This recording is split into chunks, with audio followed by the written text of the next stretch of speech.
All right, this is SFBarkast. I am Jeff Cleary. I am Andrew Louder. Andrew, where are we today? We're at Swig on Swig. Geary and Shannon-ish. You say Shannon? Yeah, is that like the little alley that runs? Or like Geary and, is it between Jones and something? I believe it is between Jones and Taylor. Jones and Taylor, there we go. How about that? Right in the Tenderloin. Is that sort of in that the check Tenderloin, out? I guess. Yeah. In the fancy hotel district. Maybe Taylor and Mason? Sure, why not? Right up the street from the Curran Theater, the Broadway show district of San Francisco.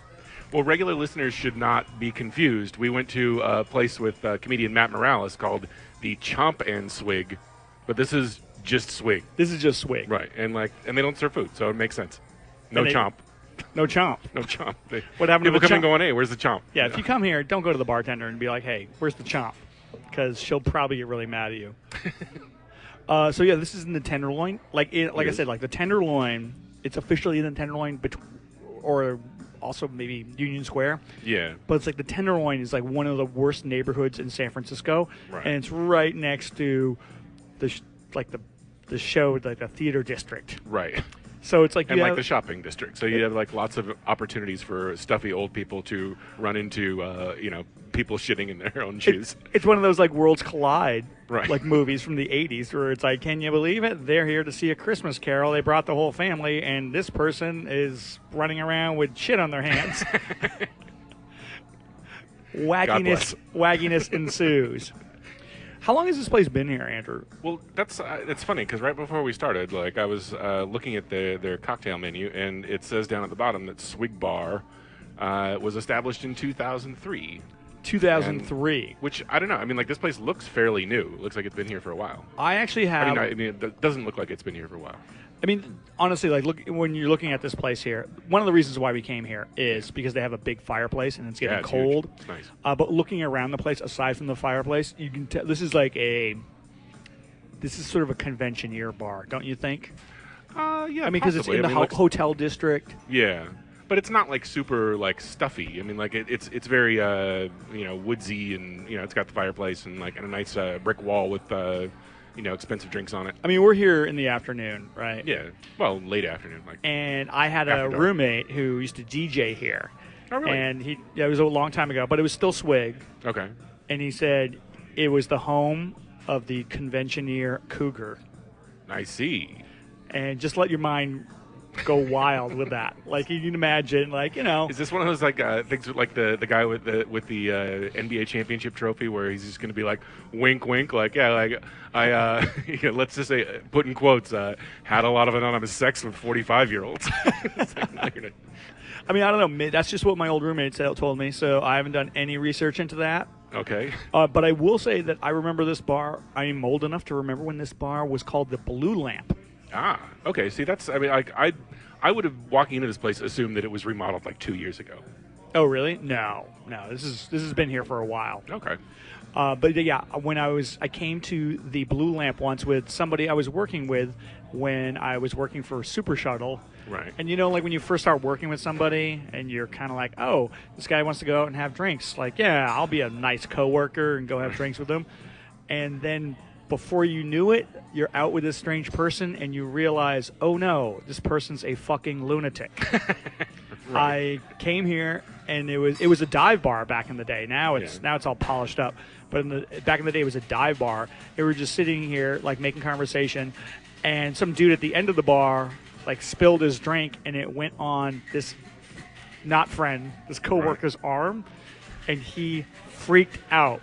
He grabbed this old dude, threw him against the wall, and was going, "Why did you do that? Why did you do that?" And the guy's like, "What? Huh?" And then he goes, "All right, that's it. You're out of here." And he takes the guy and throws him out the door.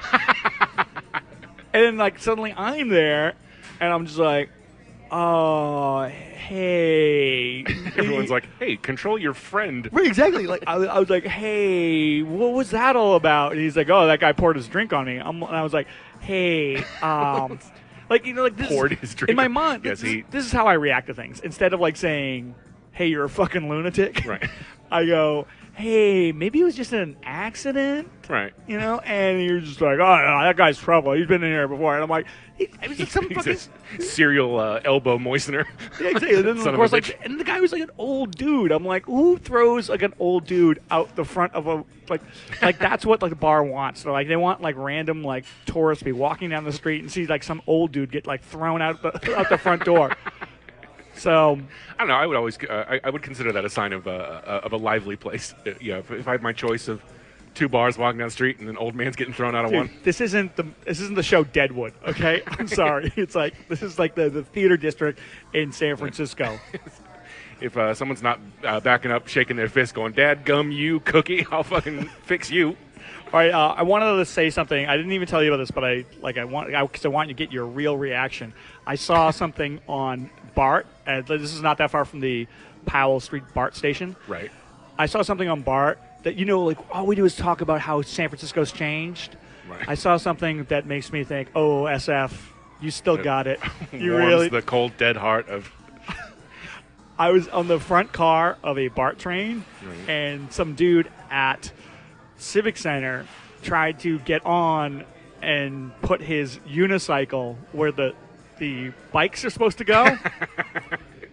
Right. And for anybody who like lives in San Francisco right now, you know what happens when that, because like on the first car and the last car, no bikes. Yeah. And so the guy driving, who was like right in the front there, he was like, "Hey, no bikes in the first and last car." And the guy's like, "What?" he's like, "No bikes. Get it off here." And then the guy's like, "Well, why is this a bike car if you don't want bikes on there?" And the guy's like, "It's the rules, man." And it's like, so he wouldn't run the train out of the station until this unicyclist took his unicycle and brought it into the second car. Did he? Was he? I mean, like, so he didn't like fight on the grounds that it wasn't a bicycle. Like, seems like that would have been his first line of defense. I was actually sitting there and I was watching this. So I was like, "Oh, please let this unicyclist and this BART driver fight."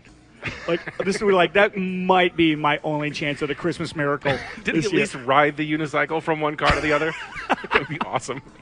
He was like mad because I think he was mad unicyclist. I think he was half mad because he was like, "It's not really a bike, dude. Like, lay off. Why don't you just like?" But like the guy who drives the Muni train was probably like, "Hey, what? You think fucking rules don't apply to you just because you're a circus clown? Get off the fucking car, Slappy." Sorry.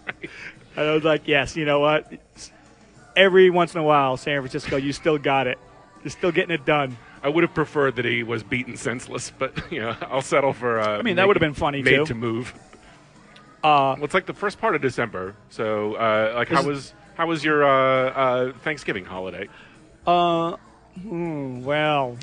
actually, I have 2 people I have about here. the same answer, so.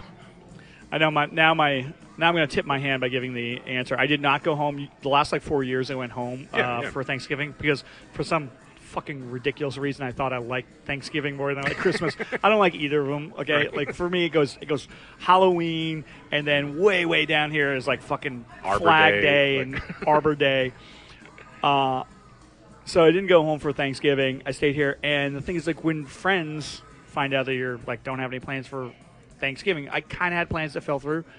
But then people are just like always inviting me, and I was like, you know what? Like I very much appreciate that, but like I'm not going down on your sinking ship just because you have to like hang out with your family. But like actually, I did like just kind of like hanging out at my apartment alone, watching football, walking around. It's kind of like nice and peaceful. It's very zen, While everybody else in the universe is like arguing with their drunk uncles, right? Or panicking because the mashed potatoes haven't gotten in the oven yet. Oh my God! The thing I learned about Thanksgiving is how much I love the Pakistani restaurant in my neighborhood because it was the only thing open. Oh, wow. And I just showed up and I was like, oh yeah, chicken tikka masala. So are Pakistanis trying to become like the Chinese restaurant to Jewish people during Christmas? But so it's like people, hey, you hate Thanksgiving? Like here's a kebab. My local Chinese restaurant was closed. Like really? I was like, those the UN's going to hear about this. Assholes. Those pilgrim-loving pieces of shit. What are you doing for Christmas, Andrew? You know what? I think it's going to be pretty low-key. Like, nothing much. Are you sitting around here? Yeah, I think so. Like, I might... I'm going home. I might go to Arizona like towards the end of the year, but like that would be a quick trip. Every time I go home to Massachusetts, I want to see snow. Yeah. And I never see it. So now I'm like desperately trying to see snow. So I'm going back for Christmas. Okay. If it's like a mild winter and there's like no snow, I'll just start like stabbing people. There should be. I mean, like by Christmas, like what? Like there's almost always snow on the ground in New England by Christmas, right? I don't know. Some years they have like no snow. Last year they get like pummeled right after I left. What a jip. I saw a list of best snow movies. Best snow movies. And so these are movies in which it snows, or like movies that take place in the snow. I don't know what else I could mean. I only have three. I only have three off the top of my head. You only have. But you saw the list though, right? I saw the list, but I didn't write it down. I don't do any preparation for this. But if I said you should host like Family Feuds, like top 5, I don't know, answers or whatever. Top 5 I things. Think of. Andrew, like if I said to you, what are your top snow movies? Well, Snow Dogs, obviously. All right. You're not going to play along. It's fine. Let's see. Was there a sequel to Cool Runnings? Let's see. Snow movie. Home Alone? Oh, that's not bad. Okay. Yeah, that's not bad. The 3 that I remember The Shining. Oh, okay. Shining is a very good one. Fargo. Fargo's a great snow movie. And one of my favorite movies, Eternal Sunshine. Takes place. There's like these great like shots of them like in a bed on a snow-covered beach. How about Snowpiercer? Ooh, Snowpiercer. Yeah. The snow piercing train. And Goodfellas. They were doing a lot of snow in that. They put that one guy in a freezer. That qualifies. Powder. Powder, yeah. Because that's what people call snow sometimes. And also, Andrew, I just want to say this is probably going to be our only Barcast where we don't talk about sports. Could be. Why's that? You know why. All right, we're not going to talk about the Patriots losing. You know what my least favorite snow movie is of all time? Every Warren Miller movie. Like that. Like, you ever seen like those like kind of like made for stoners, like skiing stoners movies where it's like all these like kick-ass like tricks on skis and stuff like that. And like the guy that makes them, like this Warren Miller guy, he's got the most annoying voice, like where it's just like, hey, this guy's doing a like triple doodly wop or whatever. Yeah. Like, you better look out for that tree. Oh, he didn't hit the tree because he's a professional skier. And he's made like 50 movies or something. Apparently like a steady diet of running into trees and smoking pot makes you really like those movies. You're totally right though. Like I knew people in college who would like talk up and down about how great Warren Miller is in his movies and stuff, and they were always these just fucking gravity bong loving like college kids. But although you know what, let's save our pot jokes for our guest who's going to show up today. Wow, you're really setting it up well. He doesn't like sports. He's associated with marijuana. Like everyone's like, oh, I can't wait to hear like Joe Gorman talk. This sounds like a Jeopardy introduction. He doesn't like sports. He's really into marijuana. Say hello to his bachelor number 3. After the break. All right, you ready to take a break? Sure, why not? All right, this is SFBarkast. We were at Swig in the Tenderloin. We'll be right back. All right, and we are back at Swig. After a little bit of controversy, Swig Bar. Andrews decides, his way of showing his disapproval of the bars is to start breaking things. Exactly. I gave a cold forearm shiver to glass at the end of the bar, and I said, enough of this Coke that's sitting here. So basically, we broke a glass. I'm always actually very impressed with bartenders because, the protocol. By the way, let's just bring in Drew Harmon. Oh, yeah. Hi, Drew Harmon. Hello, guys. Drew Harmon, thanks for being here. Thank you for having me. He's actually been here for weeks, but this is the first time we're allowing him to talk. I live 300 feet away, so it's super hard to get here. I'm always, impressed by the protocol when somebody breaks a glass is the bartender just says, okay, don't touch it.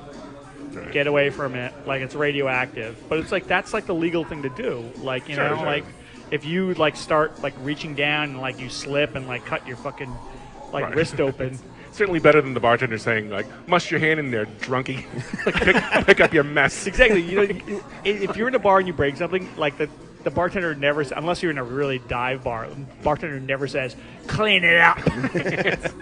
Do some bar napkins. Like, I was at the High Tide just at the corner here That's a a bar couple where they years would do back. that. Yeah, you guys have done that one already too. And I was at the High Tide, and they served me a drink in a broken glass, and I was drunk enough where I didn't see it, and I take a swig, and it cut my lip. And I'm intoxicated enough where I'm just like, I'm just drooling booze like I normally do. Booze and blood. And someone points out, like, hey, you're gushing blood from your lip. And then, oh no, and I look at the glass and it's broken, so I could take the glass with blood on it up to the bartender, and that place is classy enough where I said, hey, this glass is broken and it cut my lip, and the bartender said, oh. Like, that was all she had. It's like that points to the sign that says, like, $1 off if you slice open your lip on our busted cutlery. That's like that Barry Sobel joke where it's like, that's all I need now, you and your bloody lip. You're the first person to walk around the Tenderloin with a bloody lip. So we you just quoted a Barry Sobel joke, too. I know. And generally speaking, all I do is trash Barry Sobel, but, like, actually, Barry Sobel's got some good jokes. Yeah. That he's still telling. I mean, some of his jokes are old enough to rent cars, but... Retiring at this point. So, like, some of his jokes are older than the boys that he likes to date. Allegedly. Allegedly. Drew Harmon, ladies and gentlemen. So yeah, I went over and told the bartender. I was like, "Oh, I'm so sorry about that." And she's like, "No, it's totally fine." I'm like, "Yeah, no, it's like we try to be more professional." So I was like, "My fucking friends." Let me tell you, because both of you guys are married. I will sell both of you out in a second to an attractive bartender. Okay. It's like, oh, my dumb friends over there. Oh my god, I can't take them anywhere. I actually babysit. Where do you like to go? I'm in a Big Brother mentoring program for a couple of mentally handicapped people you've seen. I work with retards. These large reddish children. The bus is going to pick them up soon. Where would you like to go to dinner? Okay, so Drew Harmon, I'm so happy to have you on here because you are in the middle of possibly getting a job. Yes. And this job is you would be doing marketing for a pot collective? Yes. That is the potential. I believe it's called marijuana. Oh my God, how pregnant is this entire situation with for comedy? So would you be like, okay, I'm going to run their website, or are they just like, Drew, how would you make pot more attractive to stoners? To 6 and 7 year olds. Are you like the guy who's going to come up with a Joe Camel for pot and try to get young kids to smoke it? Right now the position, as we discussed it, was that it's kind of a catch-all, that they need someone to be more active on their social media presence and also to kind of keep the website edited and running smoothly. For some that reason, they're just not having keep consistent... forgetting to do it. Yeah. I'm sorry. At every corner, there's so many jokes. Like if you got this job, and I'm super pulling for you, more than I've ever pulled for you. So is Joe Gorman. Yeah. Well, there are two types of people I'm finding that want me to get this job. Like, everyone wants me to get this job. Half of them are comics who just want to hear the material that's generated from having the job. Yes. And the other half is just like Joe Gorman, who just wants me to somehow then smuggle them bags and bags of free weed. Does Joe know that you don't have to smuggle weed out of your ass anymore? Yeah. He goes through it at such an astronomical rate that he needs as much of a source as possible. So. But okay, so if you were to get this job and you're running the social media element, you're like, okay, if there's something like another Paris attacks, you have to chime in on that for the pot collective. Probably not. Wait. Text something tasteful about Paris and see if you can mix in our Hubba Bubba Kush.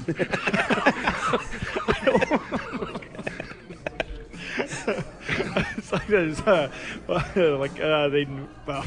Maui Zowie says no to violence. I just and this idea is totally free, but probably for very little money, you can convert a T-shirt cannon into a weed cannon. So I say, go to Warriors games.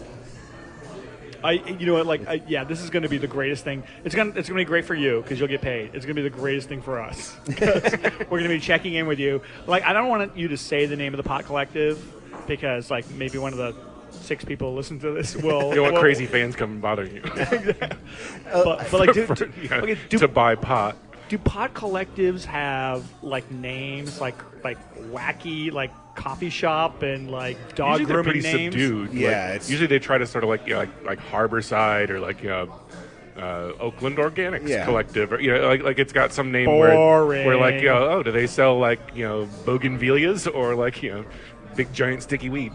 The ickiest of the sticky. And this place, I'm excited at the prospect of this place. It's a very nice spot. They're actually doing some work where they're giving free medicinal marijuana to cancer patients and AIDS patients. There's a lot of good stuff they're doing. People who really need it. Not like the two of you who are like going there and pretend like you're afraid of heights. People who really Back need it, pain. or at least are willing to lie about having AIDS. Yeah. Wow, you really went all out on that one. Like, everybody walks in gets a card. Wow, yeah, I'm so looking forward to this. Like, although the thing is, like, when you first told me it was marketing for like a pot collective, it's like, I'm like, yeah, well, what would you do? It's like kind of like saying, look, I have a magazine of like naked ladies. Do you think teenage boys will like it? Yeah. Right. Yeah, it's like that Chris Rock bit. Like nobody sells drugs. People offer drugs, and and it's like no one says I got all this weed and coke. How am I going to get rid of it? Well, and that's been my joke already. Is that I want this job because it'll be the easiest. Like, there's no job easier than marketing drugs. Like, what more work do I need to do? True. Like, if you were to get fired from this job, you'd be like, "What? Where?" Then what it's the suicide. Fuck? Yeah, exactly. It's like, then I just have to kill myself at that point. That is fucking hilarious. Andrew. Yes. Oh, you know what? We were discussing off the break. You brought up a very interesting topic, I thought, and that was Thank you. What were you talking about? That was very. What was I so eloquently not? I'll give you a hint. It involves about time travel. Oh, time travel. Right. Yes. Okay. So somebody asked me, And I don't mean blacking out. I mean actual to the past time travel. so somebody like in a bar, like generally speaking, when you're like in a bar, 2 p.m. and It's a normal gentleman's time. it's afternoon, right? Right. You ate breakfast. You're civilized. Generally, the conversations that you either engage or get engaged with you aren't this interesting. But somebody asked me if you could go back in history and witness three historical events, Right.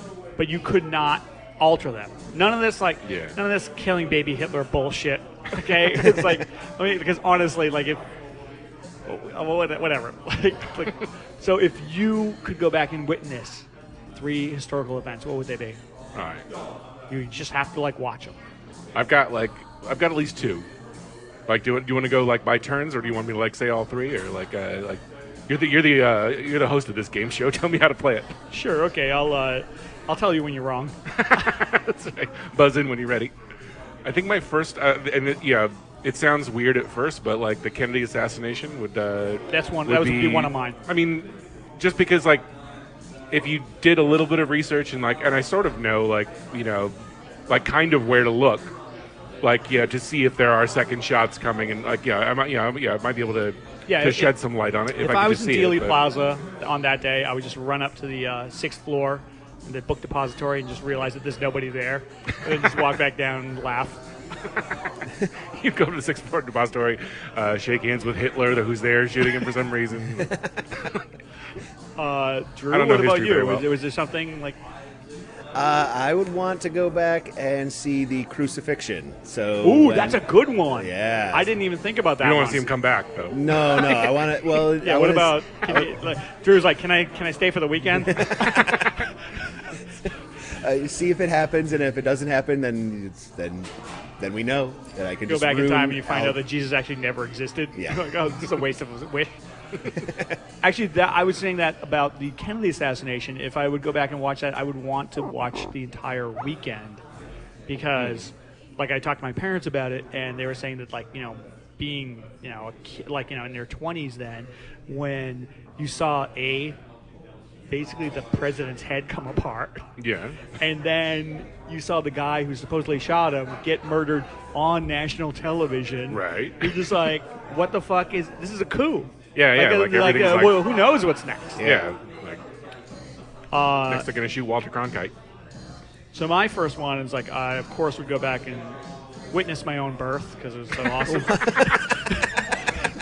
Gross. And then I would see the Kennedy assassination and then go back and watch my own birth for a second time. Just for the fuck of it. No, I would remember you can't stop it. You're not allowed to. You're not allowed to punch your mother in the stomach. How dare you? I would actually the Kennedy assassination would be one of mine, and another one of mine would be the asteroid or the comet that killed the dinosaurs. Oh, okay. Yeah. Because like I don't die, right? Yeah. Theoretically. Like I just watch it, right? Yeah. Right. And I don't want Let's hope anybody the out there dinosaurs to. are cool with that. You just hanging around. I don't want anyone out there to think that I get off on watching dinosaurs die. I'm not like the Michael Vick of dinosaurs. Okay, Ooh, the pterodactyls are fighting the brontosauruses. but like like if you're sitting there and you're like watching it, it's like okay, the last major extinction on the planet. Like I'm sorry, like that's better than anything. You and your fucking Christ, you and your goddamn. All right, you haven't heard my number 2 yet. All right, what's your number 2? My number 2 is I would want to be behind the plate, watching Doc Ellis pitch on acid. Oh, that's a that is a good one. That is a good one. Just because I could stand up and be like, look at him, he can't even fucking see straight. I would want to be there to actually see the Gettysburg Address. To see is it such a famous I mean, like he doesn't look like Daniel Day-Lewis at all. Yeah, and supposedly he did have a really high voice. So every actor in the 20th century and 21st century is like, four score and 7 years. Yeah, exactly. It was more like 4 score and 7 years ago. Is it Ron Vai who talks about like what if Jesus came back and was like, hey guys, it's like this is what the way I talk. Haters. Yeah. And I would also like to go back and see Mozart conduct the magic flute. The first performance. That would be amazing to see. Like Mozart conduct his own work. The magic flute. That's not code for something, right? No, that's an actual. I would like to see John Holmes play the magic flute. As that well. would be there's tons of amazing music in there to see Mozart actually conduct. Actually, I don't have a third one. I'm like, my mind is racing right now. My original sort of sportsy one was like maybe like the the '78 Sonics or something like that winning the championship or Yeah. But like, it's not that great. You're gonna waste one on. I mean, hey, I love You're sport. gonna waste one on Jack Sigma. Yeah, exactly. Just because Lonnie Shelton is great. Come on, dude. Give it Gus 8. Williams. I'm like really like kind of. When I was thinking about this and I couldn't come up with a third one, I was like, man, either I'm really boring or history's really boring. What about would you want to put yourself through like 86 like Mets or anything like that or No, of course not, dude. Like What about Jack the Ripper? Go see who Jack the Ripper was. You are a sick fuck, Carmen. Like Jack the Ripper. You want to watch this guy like slice prostitutes? But then you would know who it was. It would be amazing. Hey, Mister, I want to go see my own birth. Come Okay, slide on my mom's vagina. True. Okay, so I'm just gonna take this to its end. Like, if you went and saw who Jack the Ripper was, and you came back in time, you're like, hey, I know who Jack the Ripper was. People would be like, who gives a fuck?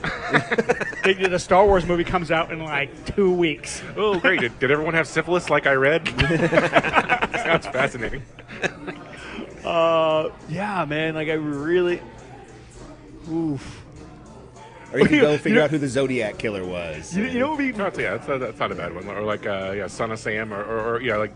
Well, I don't want to see like murders. I guess like that's kind of gross. Like, if you can't do anything about it. You know what would be fun from a comedic perspective is if you were there when seeing a comedian when Columbus landed in like the Caribbean, and like supposedly like when Columbus was like getting close, people on his boat were like, all right, we're gonna mutiny, we're gonna slice this guy's throat and throw him over, and then like he showed up at the Caribbean and it was like tried to convince everybody, yeah, this is India, man. This is, and like you saw like native people there, like those are Indians, right? Just to see him try to talk his way into it. It's like, oh yeah, man. It's like, is this what you thought it would be? all this Indian like lifestyle around here. You're like, shut up. Shut up, you Italian. Son of a bitch. Yeah, I can't really think of any other ones either. Like, maybe we're all terrible at history. I mean, like, you have some valuable ones. And, like, we're both like, I like birth. I still something. okay. Just to like keep score. You had the crucifixion. Yes. I had the dinosaurs. I still have one left. So maybe by the end of the podcast, I can come up with one. All right. One. I have the podcast and I have JFK. Well, I'll have to listen to hear the end because I got. You got to go. Yeah, you got to roll. I have to go do a show. The comedy nonsense. So it looks like people might get to hear a sports segment after all. Oh yeah, we're holding off. I listen to every episode and I tough it out through the sports. That's how I get my knowledge, so I can try and fake it when Jim brings it up on Chucklepedia. Oh right, yeah. Oh yeah. Because you have to take off. Do you have any plugs aside from the show you're going to tonight that nobody's going to go to? Nobody can go to, and it's and sold the great out podcast anyway. Chucklepedia. Yeah, so the show is Chucklepedia. That's always that's going on. You can check drewharmon.com for show dates, and then specifically, I'm producing a show at Lost Weekend Video December 8th. There we go. At called I Think I'd Be Good at That, where someone who has never done stand-up gets to do stand-up with the help of 5 comics who are writing material for them. love this idea. So It is a great idea. Yeah, I love it. Because when I run an open mic now, but like when I was running the open mic at Annie's, that Drew you helped you Yes. hosted for like half the time. We would always have people show up and be like, oh yeah, I figured I'd be good at this, because like a lot of them were teachers. They're just show up, they're just like, my kids think I'm fucking hilarious. It's like, yeah, and then you go up on stage and you bomb. Yeah. But like, I think it's a great idea. Like, how do you choose the people who go up? How do you lead these lambs to slaughter? I posted some things on Facebook, got some people very quickly, and some of them, just by their response, I could tell I did not want to have to be involved with them whatsoever, that they're just nut jobs. But I have a few. The hard one's been ladies, because ladies either do it or they don't, it seems like. But the guys, I find them, I email back and forth, and then when they're in the final stages, I give them a call and actually spend some time talking with them about the process and what it entails. My goal is to have it be a positive experience for that person, because most people. Right. Drew, can I give you a little bit of advice? Yeah. Just Don't screen anybody. Just from a producer perspective, all those people you think would be like a disaster, that's going to be the best. Like, oh yeah, don't like weed out like too many crazy people, because like just send them up there and just let nature take its course. As it could be a giant shit show. It's I'm letting this person headline the show, so yeah, it could be a disaster. It could be fun, which is the whole point of the show. Drew, what do you want out of this? Do you want somebody to go up there and be good? No. You're basically running. If they start to do well, he just turns their mic off. It's like end of show. You're basically running a 21st century like circus freak show. Yeah. It is kind of a freak show, and part of me wants it to go well. The other part of me wants them to get off stage and like, I don't need to do that anymore. Just keep the stage time to the rest of us who are insane and gigantic idiots who keep going out. Leave it to the professionals. Yeah. So I'm gonna continue to check the obituary section, and if the first ever documented case of marijuana overdose happens to Joe Gorman, I'll know that you got your job. Yeah, I did. And so good luck with that. And Joe will die the happiest man. He died the way he lived. It's like a fucking idiot. Stuffing his face with fig Newtons. He drowned in the gravity bong. Like, who knew that was possible? And he'll record it on Periscope for all of us to watch. All right, Drew Harmon, thank you for being here, and thank you for having me. Good luck at your show tonight. Thank you for dropping by Swig. Yeah, Swig. This is actually, I live a block away. I've never been inside this place, so it's about time. For the neighborhood, it's pretty swanky. It's pretty swanky. On Friday and Saturday, it is one of the douchiest douche holes to ever douche. So it's this whole block has turned into one of the centers of the douche hood for San Francisco. So where's the event horizon for the douche hole? there's a terrible club up here on Jones. Right at Geary, that seems to be the center of it, and then they all What's when it they called? can't. I have no idea, as I've never been in there. It's not but Ruby Sky or something. No, Ruby that's Sky's like down a few blocks. That's also one of the Right. pinnacles of douchery in the area. But then you've got Rye, the Trocadero Club. The Redford is great at during happy hour, and then once happy hour's over, then it's just douche all the way. So It's like wall to wall vinegar and water. I moved in and it got douchey, so I don't know if that's me or if it's just the way the Well, neighborhood's now that turned Drew out. Harmon's here, let's all act like assholes. All right, Drew. Thank you very much. Thank you, guys. We'll see you next time. And we're going to take a break. Yeah. We'll be back at Swig. All right, and we are back at Swig. Swig. Thanks so much to Drew Harmon for stopping by. Yeah, Drew is a champion. He's like on his way to a comedy show, and Exactly. like he lives up the street, and he's like, I'm just gonna duck in for Right. like a quick 18. It's like one of those Peter Allen walk-ons on like Letterman or something like that, where it's like Peter Allen, who the hell's that? it's like like that super like. Is that the guy that did Legs Diamond? Yes, I think, and like Oh. he would like come on, Paul Schaefer would play something, and then he would just walk out. Like, Supposedly back in the day, whenever there was a cancellation on the Letterman show, Right. do you know who they could just call? Like they had like a bat phone. where- was it Tony Randall? It was Tony Randall. It was exactly Tony Randall. And Tony Randall would, like, because he lived right over by, like, the like- theater.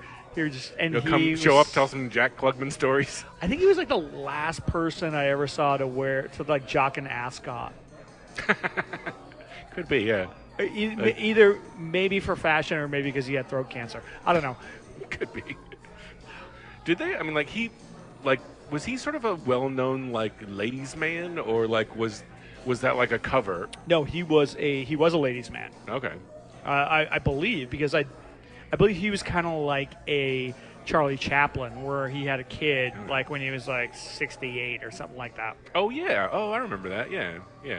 Okay. You know who else? I just like saw this because I like in a moment of like weakness, I was on Facebook and I hit the like on the page for Harry Dean Stanton, and oh my god, like he just like he posted something about like He wrote you back immediately. Hey, how you doing?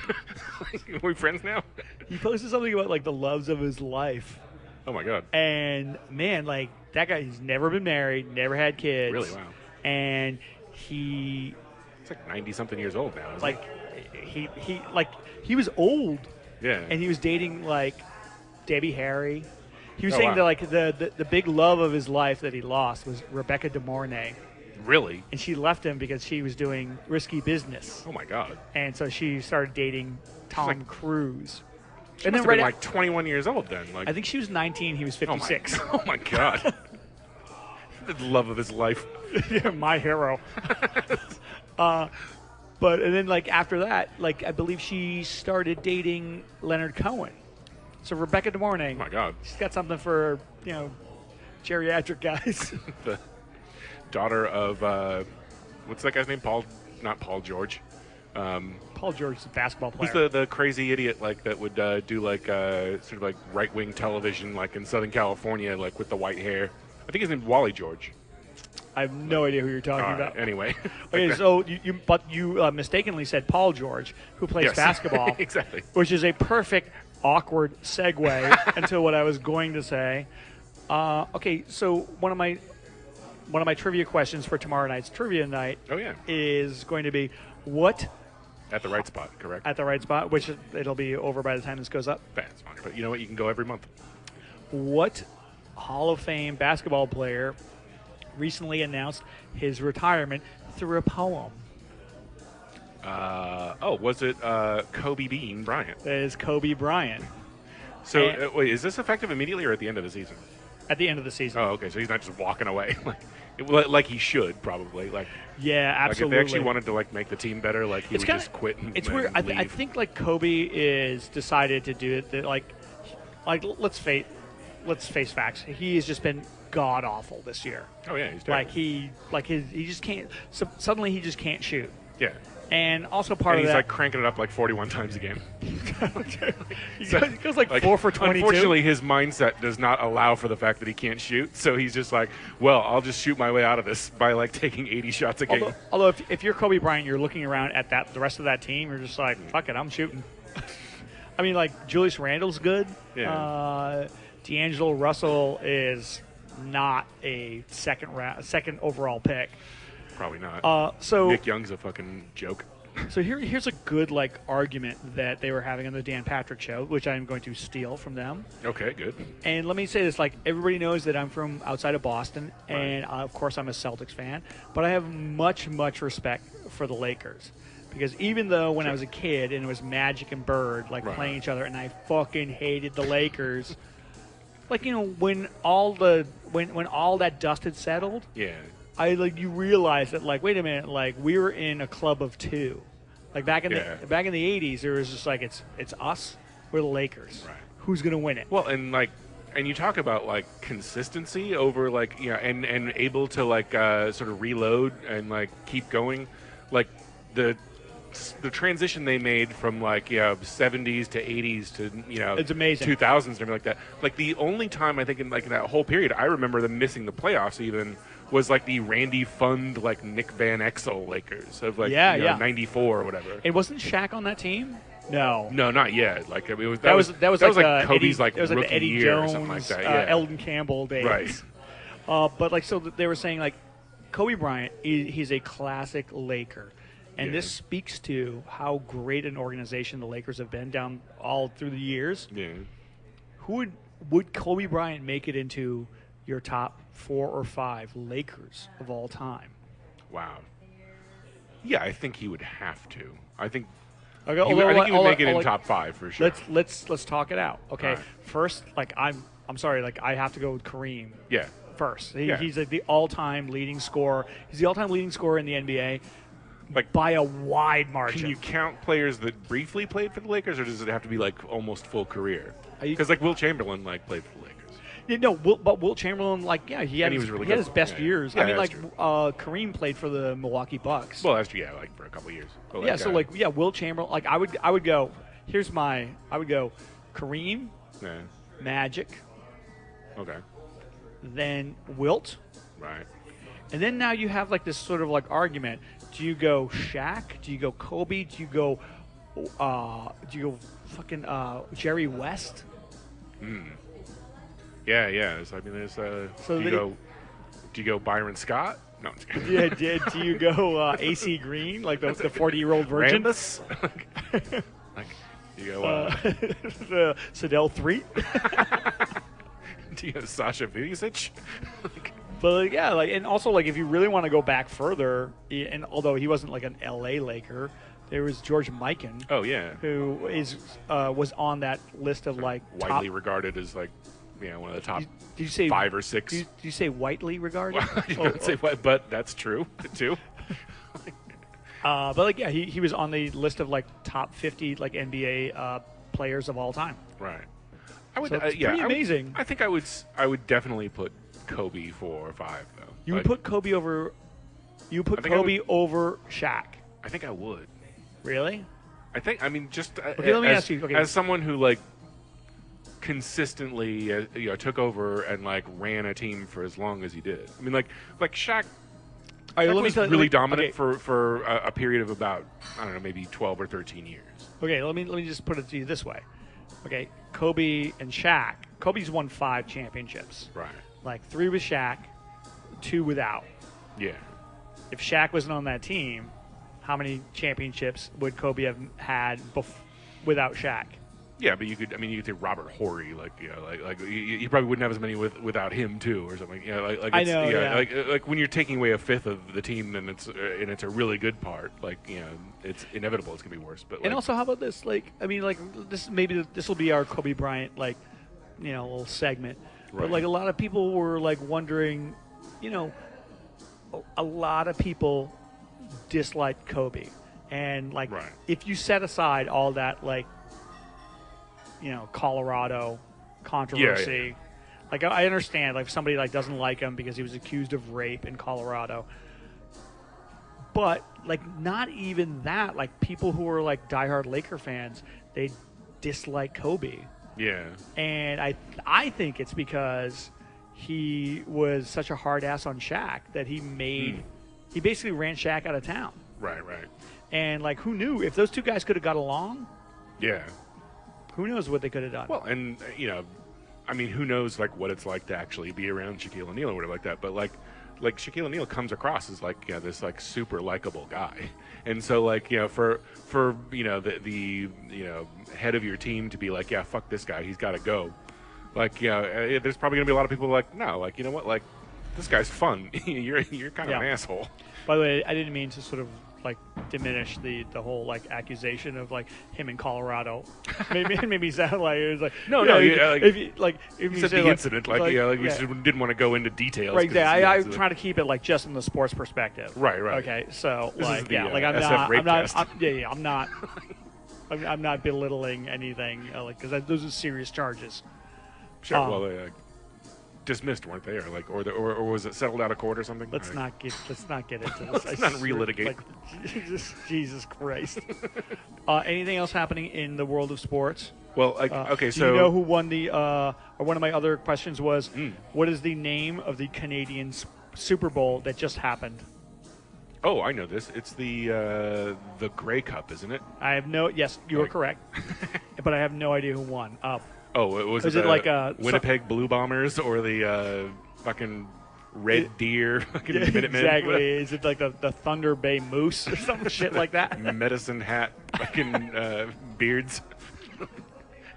What else do you have for sports? Well, I was just going to talk. There was a rich tapestry of football on display over the Thanksgiving weekend. Of course, most of it sucked because most teams in the league are horribly injured or just terrible. I know it's such garbage. It really. I mean, like there's. I mean, like, and I know that you were originally saying that like we weren't even going to talk about sports because the goddamn Patriots lost. So, but I will say that and actually like. The quarterback that they lost to, like, fits into this Brock like Osweiler. Brock Osweiler. So I concocted a game called starting quarterback in the NFL or just some guy. But the just some guy could also be like a second string quarterback. So like that's where it gets tricky. Oh, so this is a quiz. You're going to try to quiz me here. It's a little bit of a quiz. I've only got like a few of them. Brian Hoyer. Brian Hoyer is a backup quarterback. No, actually, I think he's like a real quarterback, isn't he? I think he's starting for Texas now. Yeah. So that's one. Brian Ahoy Hoyer. Brian Ahoy Hoyer. Not to be confused with the several other no-name Brians that are in the league. Let's see. How about Charlie Whitehurst? Charlie Whitehurst is a defensive coordinator. No, he's actually the backup quarterback for the Colts, which is weird because he was the backup for Matt Hasselbeck in Seattle, and now he's the backup for Matt Hasselbeck. I have a friend that Indianapolis. We watch like a football together all the time, and he's a big Carolina Panther fan. And every time I see Luke Kuechly on there, I just like lean over to him and go, "He went to BC." And he's like, "Will you like stop telling me that this guy went to like Boston College?" It's like I'm trying to go to the bathroom. And I was like, look, it's so rare that it happens that like it's like, oh my god, like I have to at least like brag somewhat about like this like non like a college football entity in like New England. But not too long ago, there was the Indianapolis Colts versus the Atlanta Falcons, and both Matt Ryan and Matt Hasselbeck went to Boston College. Ooh. So there you go. There are two starting quarterbacks from Boston College in the NFL at this very moment. That's pretty good. That's fascinating. That's fascinating. Let's just end it there. The other one of the other names is Matt Castle. Matt Castle is a backup quarterback. He's actually starting for Dallas now. Oh, really? Because I think Romo got hurt again. Romo got hurt again. And I think their second string is also hurt. I think like the last time we did a podcast, I was like talking about how the coach of the Broncos sent Peyton Manning out there with like broken ribs, and then he got hurt again, and then like we're like, oh yeah, well we knew he shouldn't have been out there, but he was going to break this 4-yard record. I was like, that guy should be fired. Of course he should. In the same way, the goddamn fucking the goddamn Cowboys were like what 3-7, and they rushed Romo back, yeah. and then like re-broke his collarbone. Now he's out for the season. It's like because like 6-10 might win the division. Like all of you assholes should be fired. Like I'm sorry. All right, and the last one is Tyrod Taylor. Oh, Tyrod Taylor is a starting quarterback for the Buffalo Bills. Very good. Excellent. Who do you know where he went to college? Tyrod. Isn't that like a car part? Like tie rods on a 65 Buick. Oh yeah, it's hard to get. You can find us if you gotta go to the junkyard. Tyrod Taylor. Let's see. I'm gonna guess he went to Notre Dame. No, he went to Virginia Tech. My other favorite college football team. Oh, shout out to John Thompson. By the way, what a bad weekend for me. By the way, everybody look at me and pity me. Like the Patriots lost. Right. Did you have anything riding on it? No, I didn't have any money on that. But also that Notre Dame lost. Oh, that's right. Yeah, they in the final both of them in the final seconds. And also, I just want to say this I know there's some people that I know back in New England who listen to this, and people were complaining about the officiating in the Patriots game against the Broncos. Oh my God, you're lucky you don't listen to Bill Simmons. That's all he fucking did. I just want to say, look, it's football. Yeah. Okay. Like some calls go for you, some calls go against you, and let me tell you something. Like the referees this year are just a goddamn abortion. They're just like the worst, and I understand that, but we can't blame if we blame the fact that we lost a close game in overtime on the referees, we're no better than Colts fans who basically tried to blow the whistle on a non-controversy. Well, that's what I was going to say is that this should be a perfect time to execute payback and claim that the fucking third down markers weren't clean enough or some bullshit fucking thing that has no effect on the game. Absolutely. If all we do is complain about the refs, they sold drinks in the fourth quarter. That's why we lost. You don't want to be a subhuman as Colts fans. Let me just tell you that much. Okay, and that's me taking the high road.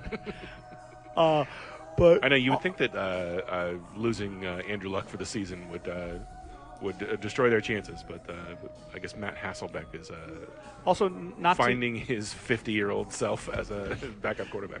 Not to quote Michael Wilbon, but please don't. He said, "How many Super Bowls have the Patriots won when they were undefeated? 0. How many have they won when they've had at least one loss? 4. And how many of so forget. I mean there is a silver lining to this where it's okay, maybe they'll be more focused, right, and they could run the table the rest of the way out and they have a bye and a home game. So I think it was meant to happen because you can't have 2 undefeated teams. Oh, in the same I so year. Wanted that. Yeah. And the Warriors will go 82-0, right? Dude, the Warriors. Oh God. Oh, what do you think will happen? First, the Warriors lose or the Patriots lose again? Or no, the Warriors lose or the Philadelphia 76ers win. Wow, that's a good question because the Sixers are as bad as the Warriors are good. I think the Sixers have to win a game at some point. Guess decent. what? It just came through. They won? The Philadelphia 76ers beat the Lakers 103-91 tonight. See? So there you go. It puts a nice little bow on exactly what we're talking about. Wow. The Lakers suck. So if anybody's listening to this in Philadelphia, what Congrats. time is the victory parade going down Broad Street? That's right. Somewhere Jaleel Okafor is going who wants to sex Okafor? Dude, Jaleel Okafor. Okay, I know we're going really deep cuts on the sports stuff here. Jaleel Okafor. Here's this guy who, when he played at Duke, he was this model citizen. He goes to Philadelphia and he's getting into gunfights and just speeding over bridges at 63 miles an hour faster than the speed limit. Holy shit! It's fuck that guy. All right, hey, let's what take about Joel Embiid? Is he ever going to play basketball? He's the he already looks Lamar like he's, Odom of he already looks like he's older than Billy Ocean. Yeah. All right, let's take a break. All right. All right, enough of this sports shit. Enough. I know everybody's fucking tired of it. Let's take a break and come back from Swig. This is SF Barkast. All right, and we are back, fresh off of our sports report. That's right. You know what? Otherwise known as the part that Drew Harmon said he wasn't going to skip, but probably did. We are done with that. We're gonna segue into something that is a little bit more for Drew. We're going to talk about a little bit of show business. Showbiz. Okay. Andrew, what have you started watching the Jessica Jones? No, that's like the Netflix, Netflix Marvel universe. Like, I read a little something about it, and it intrigued me, so I'm tempted to watch it. Here's the thing: I am on the ledge of either continuing to go forward, or throwing the whole damn thing in the trash. Just being like, oh fuck this, like canceling your Netflix.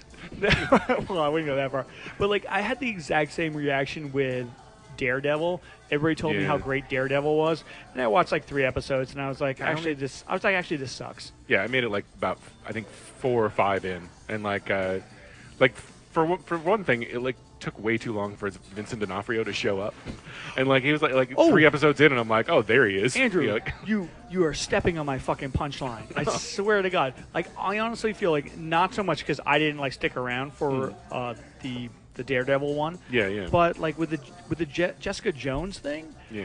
Like, I honestly feel like these Marvel Universe like Netflix shows are taking way too much advantage of the long form television format.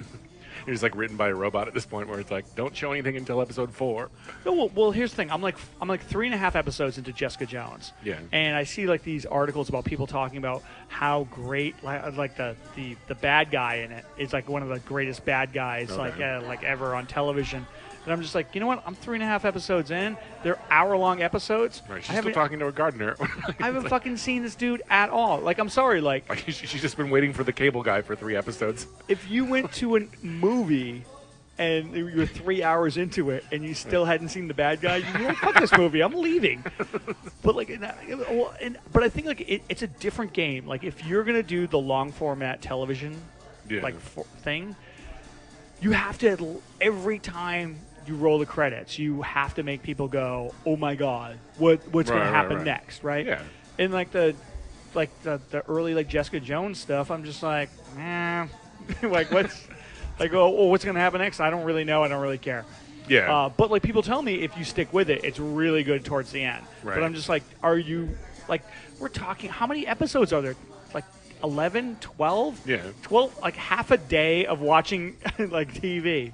It's a big commitment, and that's the weird thing is that like I think that people feel like because it's an hour or less per episode, like they feel like they have time to watch like that, but not a movie.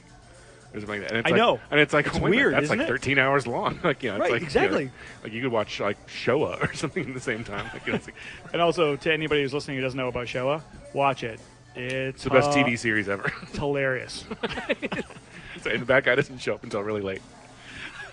But like, also like I think, and I'm coming to terms with this right now at this very late age of my life, that I feel like you're just about to die. Pretty sure that the sort of like Marvel Universe comic book format, it's not for me. Yeah, you know, like I hate the way like they deliver like lines that you would read in a comic book. Yeah. In like real life, where it's like, there's like a line in Jessica Jones where she's just like, if I have one flaw, it's that every once in a while I care too much. I'm just like, really? Like there wasn't a fucking grip on the set that said, hey, we should cut that out. Like, hey, that's hilarious. But if you have that in a comic book, like and they talk like comic books, it's like, yeah, I get it. Right. So like I understand. Like if you're into comic books and like you're used to bullshit like that, like have at it. Swear to God. Children's pop-up book. And actually, like one of the things, like dialogue quality. My favorite like comic, superhero movies are the Christopher Nolan Batman movies, and people who were like love comic books hate those because they think that it's way too dark. And I was just like, yeah, but it's like Christopher Nolan just basically took like this like red pen to all like the comic book like dialogue and was like, no. Well, the other there's another like Netflix show that sort of has the same issue for me, and that's like Aziz Ansari's Master of None. Like when I first, I haven't watched it. I saw like the first 3 episodes, and like I hated it so much, like because like, not only because I didn't like it, but because like everybody that I read was like, this is groundbreaking, this is great. And the first 3 episodes were really poorly acted. They were really badly put together. It looked like my original like sort of thesis on it or whatever if you want to say, was that my original like trying to figure out like what happened was that they gave like basically the Louis C.K. deal to Aziz Ansari, right? They're like here, sure. we're gonna and why wouldn't you? Well, and the thing that people don't realize is that like Louis C.K. does fucking everything on that show. So he like, was editing. Yeah, his own show. He's like editing, writing, shooting. I mean, like he's doing everything. And so it's an incredible bargain because like if Louis C.K. keeps like $20,000 for himself, he's doing the job of like $80,000 or $90,000 an episode worth of people. And so, like, and so if you give the same amount to somebody else who can't do all of that stuff, like, it looks cheap. And like, so I originally thought that, but like people, and the episodes I've seen since then have been much better.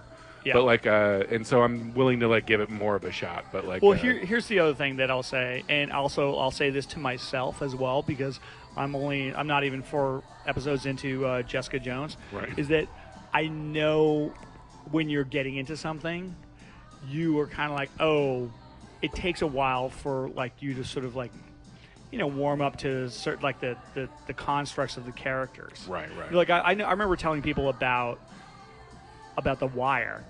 Yeah. And telling friends like, oh my God, this is like one of the greatest television shows ever. And then when they would start watching it, they were just like, hey, you know what? It's good, but it's not that good. And then when they the first season's pretty. Yeah. Pretty ordinary, really. And then when they got deeper into it, they were just like, this is the greatest thing I've ever seen. Right. Although, you know what? And possibly it may be like this happens time and time again with like different shows. Like, whereas like the first season of The Simpsons, really rough around the edges, Yeah. And this is a perfect. Well, and if you saw like the Tracy Ullman Simpsons things, like you wouldn't immediately think like that's going to be like the biggest show ever made. Yeah, like you'd be like, who's dicking around? Like hey, Matt Groening, like put some effort into it. Yeah, if you were like making a list of like the best like Simpsons seasons, like the first like 2 may not even crack the top 10. Yeah, it's possible. Season 8. Actually, this is a good like lead into another show that I love. Yeah. The first season of the show was kind of like touch and go. The second season is fantastic. It is. Wow. It is magnificent. It's The Leftovers. See, I mean, like I think I might have to get on board because like. Oh my God! It's like the second season is tremendous. Oh, cool. I am at a loss of words to like talk about like how like honestly I think it's absolutely fantastic. I've been trying to like keep up with the Nick too. Yeah. Although here's the thing, like I love the Nick. Yeah. But like so fucking grim. I'm squeamish. Oh, like, yeah, me too. I'm squeamish about like sort of like insides and stuff. Yeah. Like, and it's all fucking on display there. Like which is like weird because like if I see like a violent like movie, like a Tarantino movie or something where people are cutting each other's heads off and stuff. Yeah, it's no big deal, right? It's no big deal. But Yeah. it's like if I see like somebody like performing surgery and you kind of think maybe he doesn't know what the fuck he's doing. Right. or It's maybe he's fucking like hallucinating or coked out. Yeah. Maybe he's just winging it. I would try to watch like 2 episodes of The Nick last night, and I like was covering my eyes. Yeah, totally. Like, and this season, I didn't think that there was like room, like to expand on like the amount of like heebie-jeebies inducing like fucking crazy shit. But like like once you get into amateur cataract surgery, it's like a lot of fun. Yeah, you're doing like freestyle like separating of Siamese twins. Yeah. I understand. Although, you know what, like the worst thing about that, or the worst, but the best or most compelling thing about that is that, like, yeah, you know what, when you think about like surgery, which is only like 120 years old, Right. like that, maybe less than 120 years.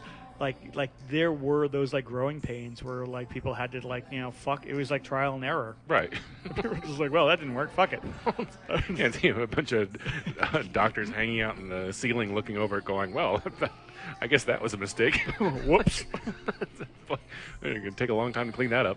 I have a list here, Andrew, like of, according to IMDb, right, like just today released their list of top 10 movies for the year 2015.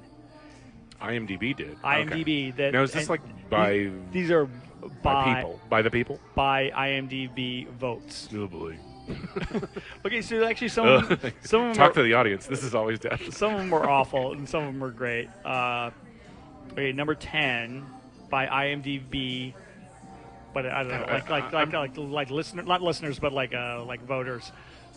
The Avengers, The Age of Ultron. Jesus, Age. Really? Number 9. That's a terrible movie. Ant-Man. Did you see that movie? I have not seen that yet.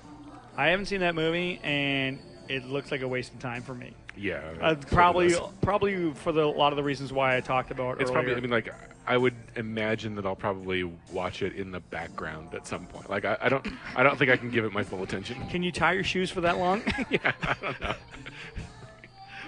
Number 8, Ex Machina. Now here we go. Okay, Right. like now the voters on IMDb know what they're talking about. Yeah. Now the decent movies start, right? All right. How about this one? Number 7 is The Kingsman. Oh. So supposedly that movie was a huge bomb. Yeah, you know, and it wasn't terrible. Like, you saw it? Yeah, you know, it was. Okay. It was actually kind of fun. Like, I it was, couldn't tell you who's in it. Is Ewan McGregor in it? No, but Colin Firth is. What's the difference? Exactly. Okay, number 6 is a movie that I did not see called Me, Earl, and the Dying Girl. Oh, which yeah, I remember rhymes. that. Yeah. Was that? So, did you see that? No, I didn't. All right, let's go. It's not like a Ryan Gosling movie or something, is it? Okay.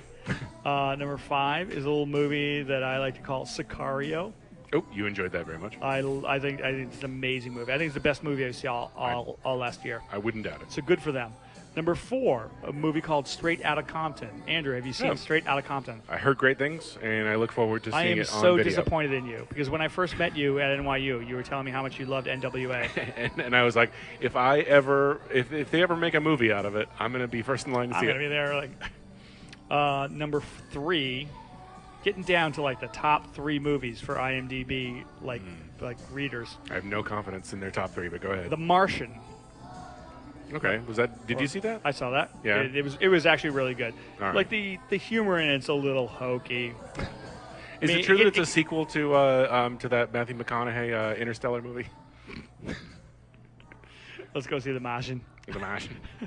Matt Damon, so he's still stuck on the planet. You wouldn't believe it. You wouldn't believe it. How do you like them apples?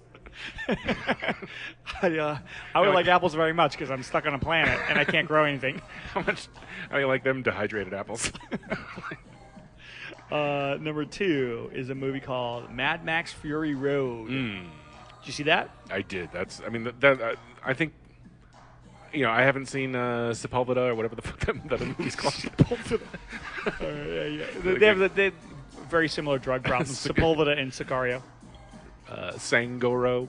So you saw Mad Max? Yeah, and that I really, really enjoyed that. Here's the thing. I would have loved that movie more. Yeah. And here's the thing. There's like one element in that movie that everybody talks about and they show on the previews and everything. And it's like the guy playing bass with like a fucking flamethrower like attached to it. It's like if you could just like George Miller, if you could just like take that out. Yeah, like I feel like it would be so much better. You know, like why do we have to have why do we have to turn this like car chase into a goddamn great white shell? Maybe this is maybe it's an Australian thing, but like because that made me think of like there's always like that moment in like a Baz Luhrmann movie where like where he just like he undercranks it too much or something, and he's just like, you know, it's like fucking you know, calm meanie going blah, blah, blah, can you know, like all that kind of shit, and like Like where I'm just like, you know what, like Baz Luhrmann, you're talented. Like, Hey. you can make like a good-looking shot and stuff like that. You don't have to go for all this like stupid Marx Brothers shit. Hey, dial it back a little bit. It's kind of like somebody like posted something about how for the new movie that has Tom Hardy, it's the Inarritu film. Oh yeah, And that looks amazing. And it has DiCaprio. DiCaprio. Okay, so somebody like posted like DiCaprio to get into his character. He like slept with like animal carcasses or something. It's like and somebody was like, "Hey, you know what? Can we just give this guy a fucking Oscar so he'll like knock this shit off?" If I was like Inarritu, would have like that, be like, hey, why don't you try acting? Like, you know, Yeah, it's exactly. How about like you don't have to live like a mountain, man. like, it's like stop reading fucking Dustin Hoffman's autobiography and like get back to work. All right, and the number one movie by IMDb readers is, do you want to guess? You'll never get it because you're like me. I would never would have got it. Is it one of the Hunger Games movies or something? Nope. Or like, is it Maze Runner? Strangely enough, it's not one of the Hunger Games. I can't believe the Hunger Games isn't on here. Maybe because it came out so late. It is a movie called Inside Out. Oh, like the Tina Fey sort of like animated movie, right? Yeah, who cares? Yeah, like I mean, I could have 100 people come up and tell me that's the best movie they've ever seen, and I probably wouldn't give a shit. It takes forever for me to see like kids' films. Yeah, well, and mostly because like the people that tell you to see them are like, oh no, it's not just for kids. Like, yeah, it is. Actually, it's fucking simplistic and stupid. My like you. My therapist told me like what a great like movie it is because it's all about like different moods that happen in your body, and I'm like, hey, You're a quack. Hey, can we get back to my problems? It's like if you're watching that movie thinking you're learning stuff, like I quit. I'm out of here. Exactly. You owe me money now, son of a bitch. All right, you want to take a break? Yeah. All right, let's take a quick break and we'll come back and we'll wrap it up with some bad Yelp reviews. Sure, why not? All right, it's SFBarkast. We're at Swig. Jessica Simmons that sharpened. All right, and we are back still at Swig. Swig. I'm actually like Swig bar. I'm actually pretty impressed with this bar. Like, not to like tip my hand a little bit. Like, we came here because they have a huge fireplace. Solid. And Big giant we fireplace. thought like, okay, it's going to be really cold tonight. Yeah. By the way, apologies to anybody who actually lives in cold climates. Okay, In like, Wisconsin. Oh my God, it's 50 degrees there, really? Yeah, exactly. It's gonna get down to about 48 tonight, and like so now we have to find a place with a goddamn like fireplace. Exactly. But like yeah, like I thought it would be.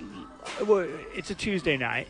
True. Yeah. So Okay, so like yeah, it's a Tuesday night. So like Drew said, this place is probably like going crazy on the weekends. Yeah.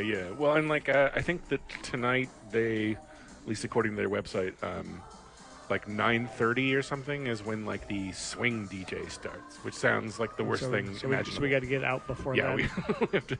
we have to be at least 10 miles away by court order. Wait, I know this place is called Swig, and they have swing DJs. Yeah. Isn't like the swing thing like dead and buried? Yeah, I thought so too. Maybe it's like maybe it's having an ironic comeback or something. Maybe we're like, haha, can you imagine we ever like Brian Setzer? It's like, oh yeah. Whoa. Oh, I can't even think of one of those. Cherry Poppin' Daddies. Cherry Poppin' Daddies, or what was the one that did? All right, I'm not even gonna pretend. I'm not gonna pretend like I knew what the fuck I was talking about. I'm not gonna Squirrel nut zippers.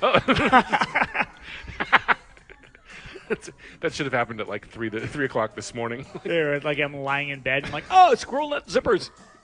The prostitute wakes up. What? Don't wake up the prostitute, Andrew. Roll her up in the carpet. So, do you have a bad Yelp review for Ooh. Swig? Like, here's the thing. Let me tell you something. Yeah. When we decided during the break, let's do bad Yelp reviews, I was like, you know what? This place is going to be prime for some bad Yelp reviews. You'd think so. And I rolled down pretty hard to find some, like, good ones. Yeah. And They're all just the run-of-the-mill they're assholes. so all those like all the 1-star Yelp reviews for this place are like, I'm not saying that the place is bad because they have 1-star Yelp reviews. I'm Yeah. saying the reviewers are bad. I give their 1-star Yelp reviews 1 star because fuck them. It's like all their like gripes are just like, I tried to come in here at like 5 minutes to 2 and they wouldn't serve me. It's like, yeah, Right. get the fuck out. Bartender wouldn't accept my fake ID. It's like somebody was rude to me, and one star. It's like go review your family because I'm sure they'll all get 1 star too. My parents said I'm a special jewel. And the bartender didn't like me. She definitely stepped on that. All right, well, my half of a review anyway, because the first half of Melissa S's review has been deemed too boring to air, and so I'll pick it up with where she says, and this is Melissa S from San Francisco, I assume, and she says, my main issue is the attitude of all the employees. BTW, they measure every single drop of alcohol that they put into your drink, which they're supposed to do.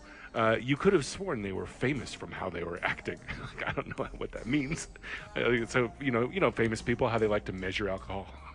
Yeah, exactly. You know, like when you're watching like the Kardashians or something. You think about Tom Cruise at home, and he's like an ounce and a half jigger. Although Tom Cruise was in that movie Cocktail. Oh, so, that's true. Maybe he does know what he's doing. No, he wasted a lot of alcohol. He didn't pour it. He poured a lot of it onto Elizabeth Shue's tits. That's all I'm saying. Like when he spun those bottles around, I think he got a lot of it in Brian Brown's hair. Wow, we know more about Cocktail than we probably should.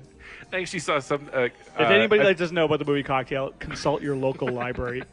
I think I saw like a fantasy football team or something like that the other day that was called Cocktails and Dreams, which is like the bar he opens at the end of Cocktail. And I was so ashamed to know that. I was just like, that's great, and I hate myself. Was that in Jamaica or Aruba? Aruba. Ooh, I want to take it. Ooh, I want to take it. All right, so they measure your drinks like they think they're famous. Pretty sure you're just a server working in the service industry. Wow. Exclamation point. End of review. Oh, that's a pretty good Bad Yelp review because that person can go fuck themselves. She put them in their place. Like she said, "How dare you measure your alcohol? You're in the service industry. You're not a celebrity." What do you? I mean, like, okay, I understand. Doesn't make any sense. Are you of all the things to get upset about? Like somebody like measures their alcohol. Yeah, like they're supposed to just like free ball it, like like all the way up to the top of the glass. Like, by the way, it took you how long to say the word free ball? Free ball's on special during happy hour here, by the way. Well, I think I know what this person is like talking about. She's saying they pour it into a little jigger or whatever, yeah. and then they pour it in, right? Okay. Right. But like, have you ever been to Montreal? Well, I was going to say, have you ever been to a Montreal casino? Like I have. But then I realized, let me tell you something. You probably haven't been to like a Montreal illegal gambling game like I have. No, at the casino in Montreal, what they do is they have these things on top of like the liquor bottles. Oh, that automatically measures it out, right? Yeah, so like you turn it over, and then the thing says, okay, you can release it. Yeah. It's the most like draconian like way to it's limit. basically for owners that like don't trust their bartenders and are like, I mean, if you're running a casino, I don't know. Well, the thing is, like, the worst thing is the only place I ever saw that was at a Montreal casino, and because you know how casinos are like notoriously don't make money. Yeah, exactly. Like, and like it would be against their best interest to get people wasted and make bad decisions. So like they really got to scrimp and save on the alcohol. And so 1 star for Montreal. Well, the whole city. There's going to be the casino, but it's not the whole city. Okay, sorry. All of Quebec gets 1 star. Exactly. Like Vladimir Guerrero gets 1 star as well. Do you know any other like Montreal expos? Pedro Martinez was a Andre Montreal Dawson. Fuck him. Randy Johnson. All right. Okay. My Bad Yelp review is from Brian M. I asked for a whiskey. How about a Dewar's low-end whiskey? That's what he says himself. Ooh, well, excuse me, Dewar's. Bartender says, quote, "We only have Dewar's Reserve.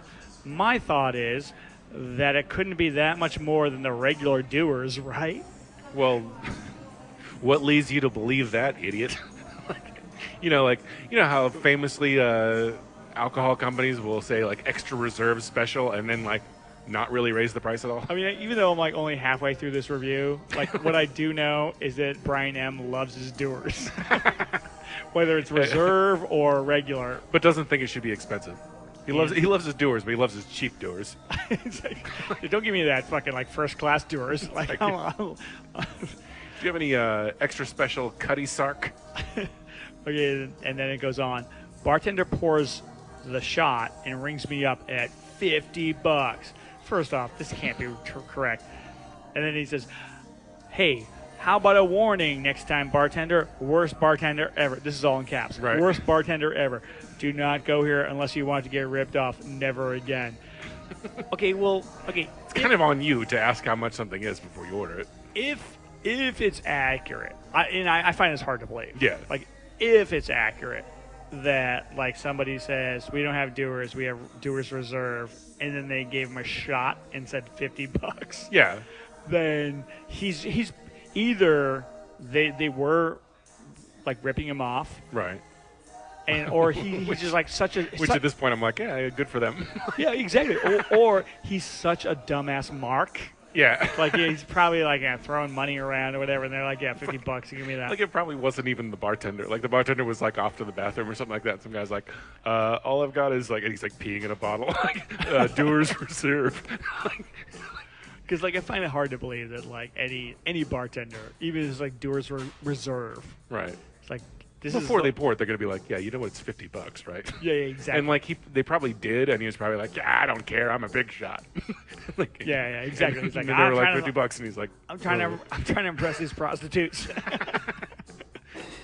He's like, yeah, ladies, you know me, I don't care. I drink the expensive Dewar's. All right, speaking of being expensive, actually, I have absolutely no segue to this. But, Andrew, what is your final analysis, Phil Giuano, of Swig? You know what? I don't mind it at all. It's a nice little spot. I don't find myself in the fancy hotel section of San Francisco that often. But the next time I do, I'll be sure to stop by. Yeah, actually, this is kind of a place that I would probably avoid just because of the location. Yeah. But I gotta say, honestly, the whole time we were here, and granted, it's a Tuesday night. Sure, yeah. But it's a good weekday hang. Yeah, it's great actually. The bartender was great. Yeah. And although they don't have Wi-Fi here. They don't. And when we first got here, we posted up at this one table that I had deemed the worst bar table I have ever seen in a bar ever. And it's because it's right next to the wall, and it's only one side.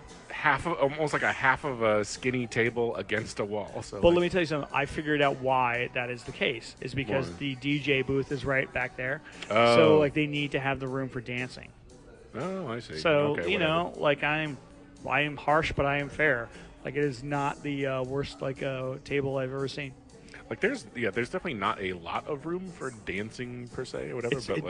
There's not a whole lot of room for dancing, but there's a lot of room in this bar. Yeah, it's a big place. Yeah, for sure. And we didn't even explore the upstairs. I guess you did a little bit. Yeah, I went up there.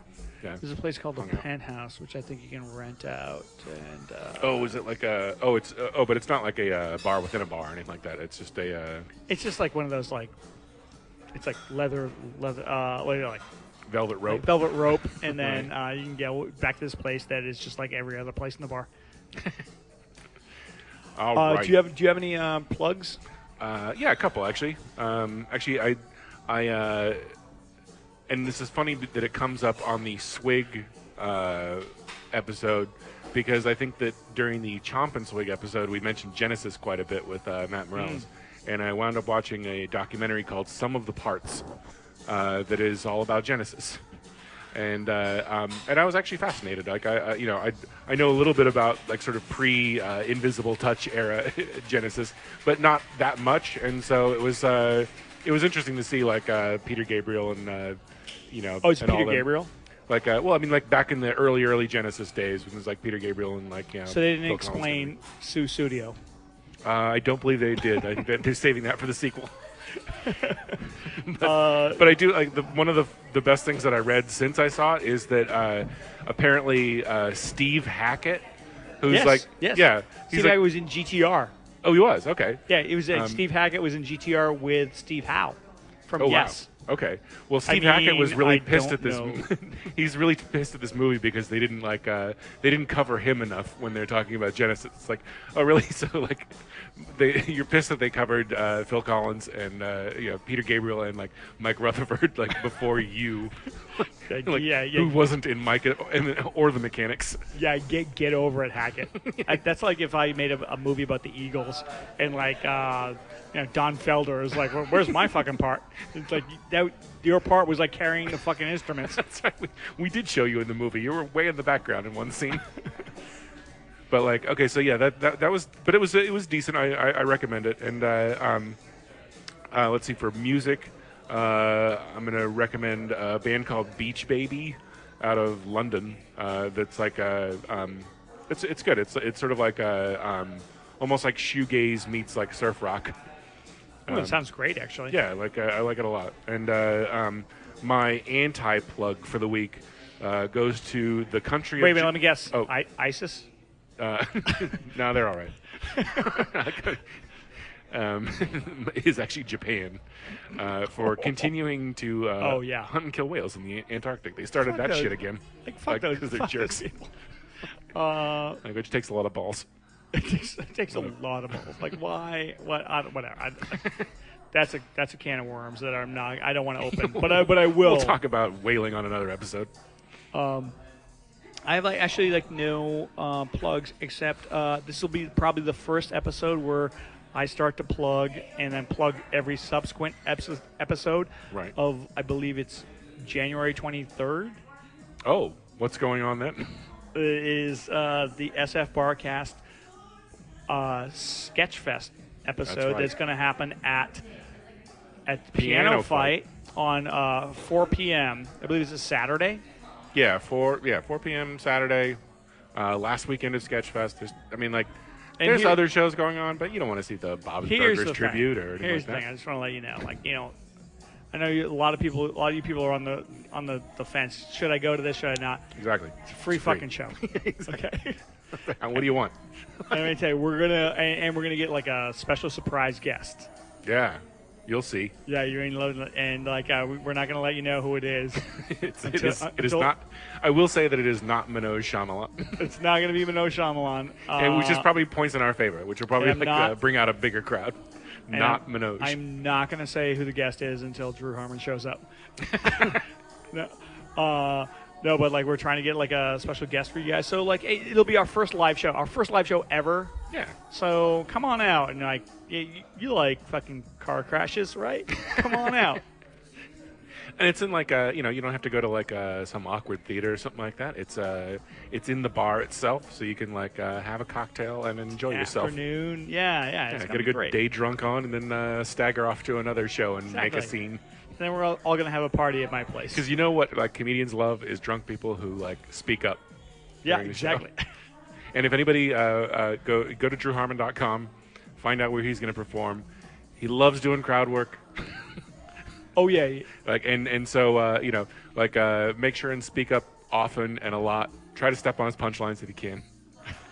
Especially if your name is Joe Gorman. All right, that's enough for this episode. Are you?